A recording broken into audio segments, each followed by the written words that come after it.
Hello friends, welcome you in this video tutorial. In this video tutorial, we'll see what's the difference between checked and unchecked exceptions. Apart from that, this video will answer you when to use checked exception and when to use unchecked exception, and how we can make use of the proper use of these two types of exceptions. So let's go through the slides. Now, before going into the differences between checked and unchecked exceptions in Java, let's first see what these two types of exceptions are. So, first of all, checked exception in Java. So, here we'll try to understand what is checked exception in Java using a pictorial representation, which you can see over here. So, here you can see throwable is a parent class for all the exception types. Immediately below throwable there is a subclass called exception, right? This class has one subclass called runtime exception, right? Here you can see runtime exceptions. Now, if any exception is a subclass of exception but does not inherit from runtime exception, right, it is a checked exception. Means exception has a direct one subclass is called runtime.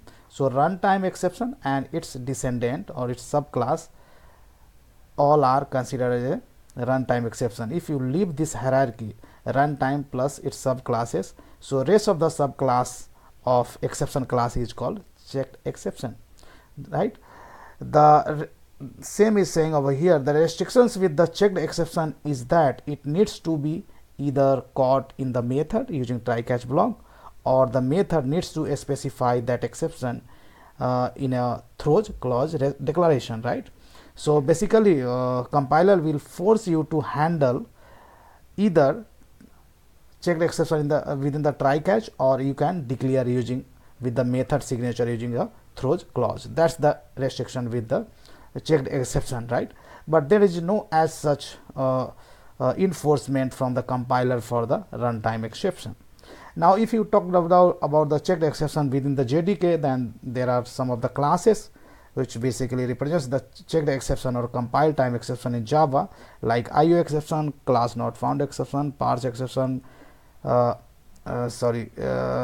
not found exception AS, clone not supported exception, instantiation exception, interrupted exception, no such method exception, and no such field exception. These are considered, these exception basically derived by extending direct or indirect by extending the exception class, and that's the reason this is considered as a checked exception, right?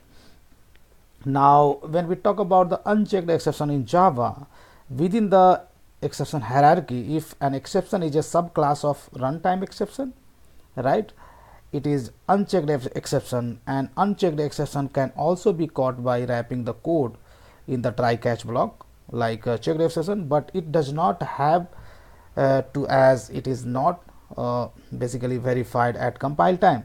Thus, the name is unchecked, right?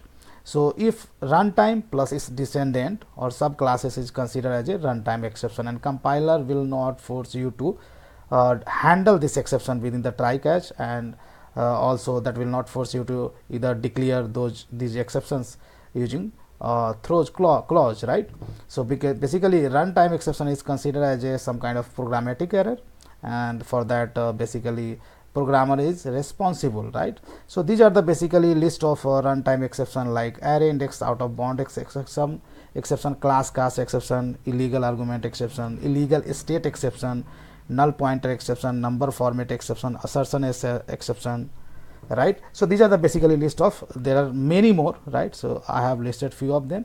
So most of the times these exception occurs due to the programming errors, right? Unchecked exception can be thought of arising due to not having a proper testability condition within a program, right? So let's try to understand through an example, like how you get the null pointer exception. If already tested for null using if condition, it won't arise, right? Before calling any method on any reference, right, you must check with the if condition. If some reference is not null, then call any method on it, else that will lead to the null pointer exception. Similarly, array index out of bonds exception, if already tested for length of an array, it won't arise, right? Now similarly, you have a class cast exception. If already checked using instance of operator, it won't arise, right?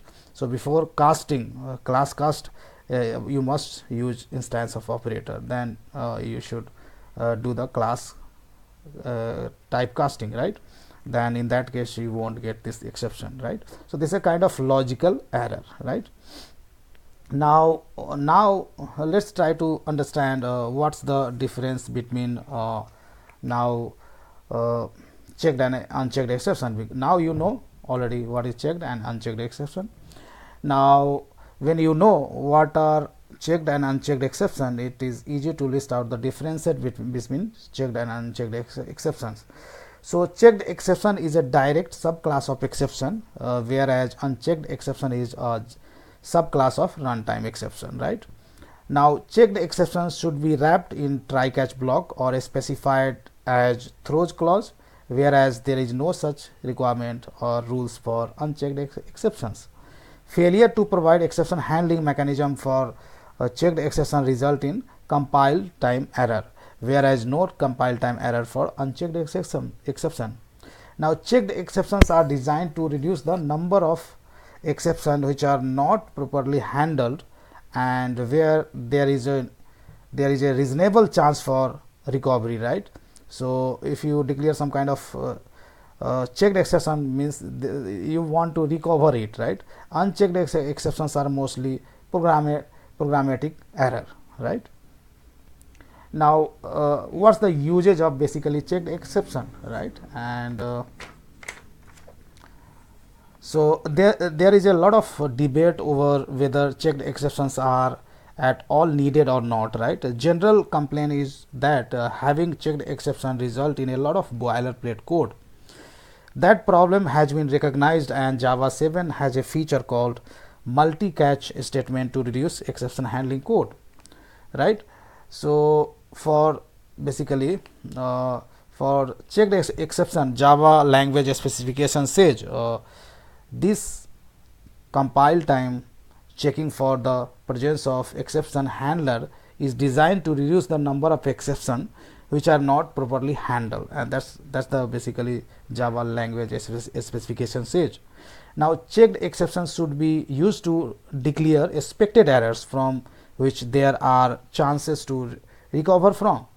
It doesn't make sense telling callers to anticipate exceptions that they cannot recover from. Let's say you have a, like in an application, if you are calling a web service call and your basically web service URL is wrong, then telling someone to write.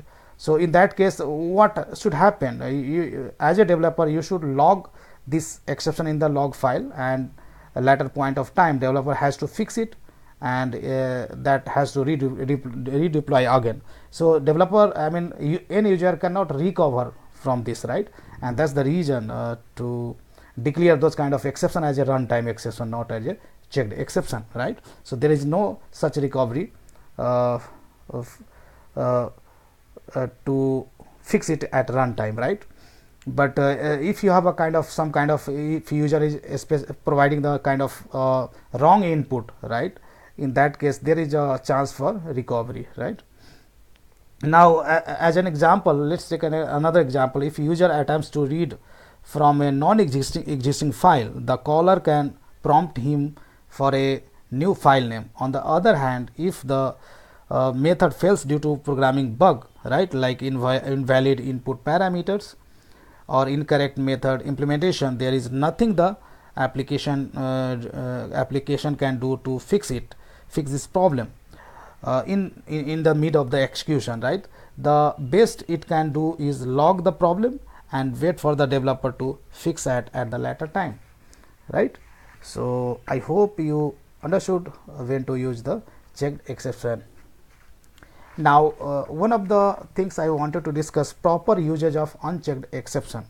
So one of the best practices for exception handling is to preserve loose coupling, right? According to that, an implementation specific checked exception shouldn't propagate to the another layer, right? If you have a different layer like controller, services and DAO layer, and if let's say SQL exception from the data access code or DAW layer should not propagate to the service layer as it is, right, or business layer as it is. The general practice in that case is to convert database specific SQL exception into an unchecked exception and throw it, right, and that's the code snippet you can see on the slide.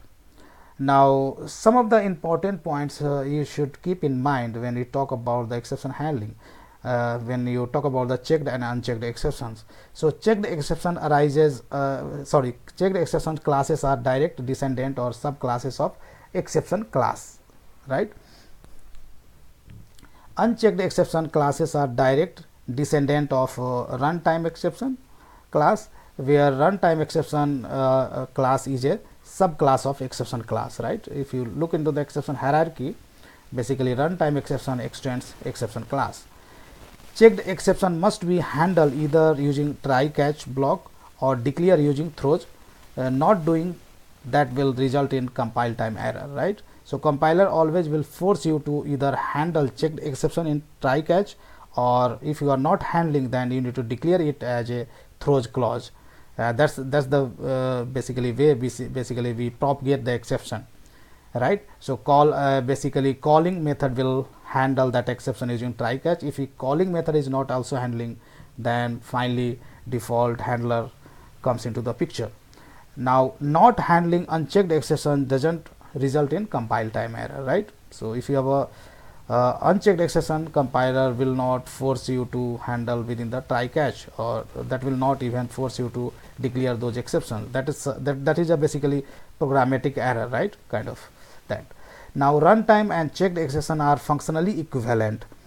So, whatever handling or recovery checked exception can do, runtime exception can also do. For checked exception, it has been made sure that handling is there by making it at a compile time error, right. So, once that will give you the compile time error, then you will think what to do. Then either you can specify the try catch block, or you can declare the compile time or checked exception. So, that's all I have in this video tutorial, guys. I hope you understood what's the difference between checked exception and unchecked exception, when to use checked and unchecked exception, and how we can propagate exception from one layer to another layer in loose coupling fashion. And finally, we saw some of the key points about the exception handling, right. So, that's all I have in this video tutorial, guys. So, guys, big thank you for watching this video, and don't forget to share and subscribe my YouTube channel.